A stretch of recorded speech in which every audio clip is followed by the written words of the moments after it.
Hello, I'm teacher Karina and I'm here to talk to you about argumentative essays. One of the commonest ways to assess a student's writing skills at high school and college is through argumentative essays, which must be written in a rhetorical mode that requires the student to explore an arguable topic, collect data and evidence on this topic, and establish a position which will then be presented fairly and logically in the essay.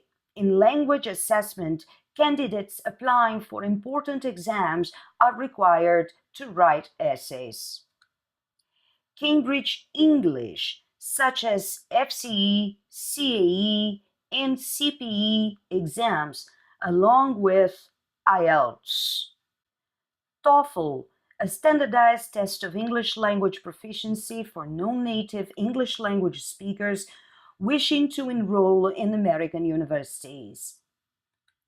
The SAT and the ACT. Personal statements, which are written as part of the admission process to college in the United States. The introductory paragraph introduces the topic of your essay. You want to begin with an attention-grabbing opening. You should have an enticing hook that grabs the reader's attention, such as an intriguing question, an interesting anecdote, a thought-provoking quotation. Follow with some background information on why the topic is timely or why it is pertinent to be discussed. The introduction should begin with general statements and gradually get more specific as it leads up to the thesis statement, which is the last sentence in the introductory paragraph.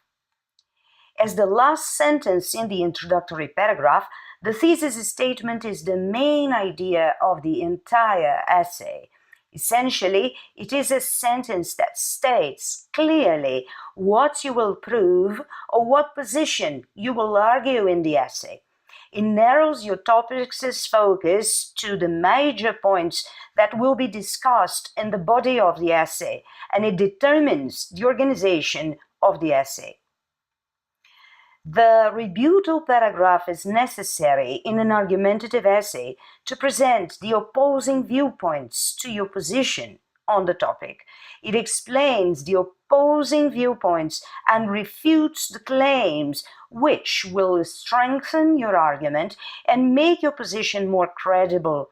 The rebuttal paragraph works best immediately following the introduction. It sometimes is located before the conclusion paragraph. The body of the essay supports the major points of the thesis statement. The body paragraphs are organized according to the order of the major points listed in the thesis statement. These major points are addressed in one or more paragraphs and supported by specific details. Each paragraph begins with a topic sentence. Similar to the thesis statement, the topic sentence states the main idea of that particular paragraph and relates directly to the major points listed in the thesis statement.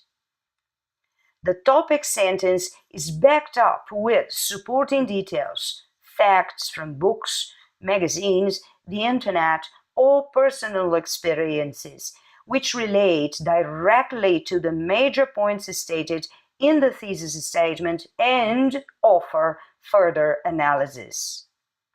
The conclusion sums up the main points of the essay and ties all major points together before making a final comment on the argument.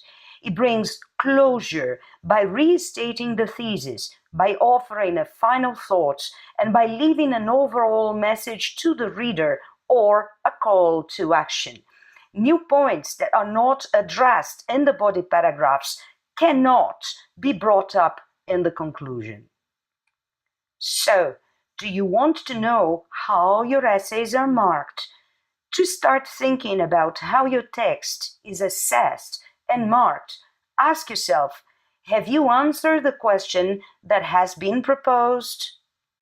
Task achievement refers to answering to the question proposed. This criterion must be fully satisfied for the teacher to keep on correcting your text. You must understand the question assigned quite well for you to go give an accurate reply of around 4 or 5 paragraphs. Remember that word length plays a very important role here, so that is what will determine the number of paragraphs you can use. So, if you are sure you've written the right reply to the question, let's just imagine that your essay values 10 points, okay? The second criterion is called content, and it accounts for 3 points out of 10, okay? If you're writing an essay, make sure to focus on the following aspects. Length. Is the length appropriate for the assignment? Are there a clear introduction, a body, and a conclusion? Argumentative language. Does the introduction provide sufficient background information on the topic? Is there a clearly stated thesis statement? Is there an enticing hook to engage the reader? Does the conclusion refer back to the thesis statement? Is the language used to back up the thesis statement convincing, clear, and concise? Is the use of English appropriate for the audience?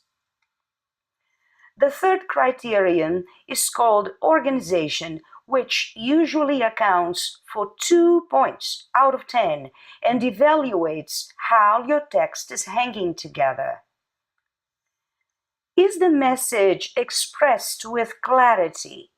Do sentences follow a logical sequence?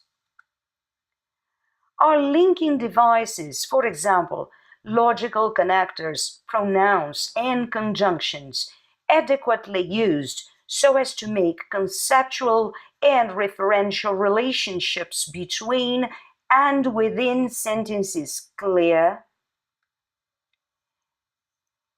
Is the writing organized around clearly defined paragraphs? Do paragraphs present and develop an easily identified central message? Is the central message backed up with supporting information? Only now will the assessor investigate into your language resource, which refers to being correct and precise. This aspect also accounts for 3 points out of 10. Does the writing demonstrate control, flexibility, and accuracy of a wide variety of structures and lexical devices? Does the text present any spelling and/or punctuation mistakes?